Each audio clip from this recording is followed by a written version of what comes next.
আমরা সাধারণ মানুষ, গরিব মানুষ, যারা কর্মজীবী মানুষ, আমরা আগেই ভালো ছিলাম। তার কারণ আমরা আগে রাত দিন 24 ঘন্টা কাম করেছি, কিন্তু এখন তো আর ওই কাম কাজ করতে পারি না। আমাদের যদি কাজ থাকে তাহলে সে না আমরা ভালো থাকবো, কিন্তু আমাদের যখন কাজ না থাকে সহনই তো আমাদের মাথা ঘুরে যায়। তার কারণ আমি ফ্যামিলি নিয়ে থাকি, আমার নিচে মাসে 25,000 টাকা ইনকাম, 25,000 টাকা খরচ আছে।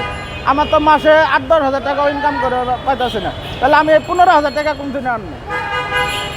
আমি 15,000 টাকা কোন দিনে আনবো? আমার যদি প্রতিদিন রেগুলার কাম থাকতো তাহলে সে আমরা ভালো থাকতাম, কিন্তু আমরা তো এখন মাসের মধ্যে আমরা 5-7 দিনের উপর কাজ করতে পারি না। বর্তমানে আমরা সংসার চালাতে পারতেছি না, তাহলে আমরা কিভাবে বলবো যে আমরা ভালো আছি? আপনারা তো একটা প্রশ্ন করে, আপনি কি চাইলে বলতে পারবেন যে ডাক্তারের জন্য ব্যর্থ?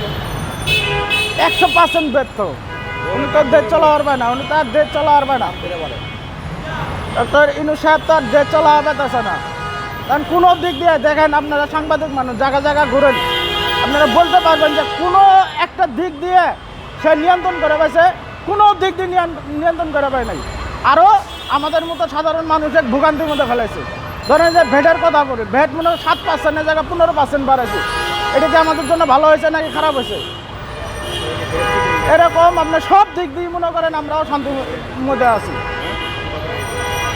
বলেন। আমরা এই বিষয়ে সব দিক দিয়েও শান্তির মধ্যে আছি। আমরা কোন দিকে ভালো আছি বলেন? আগে আমরা পাঙ্গাস মাছ খাচ্ছি 100 টাকা, 110 টাকা।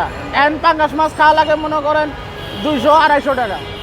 তাহলে কেজি প্রতি যদি 50 টাকা বাড়ে, তাহলে কত হাজার টন দিনে সেল হয়?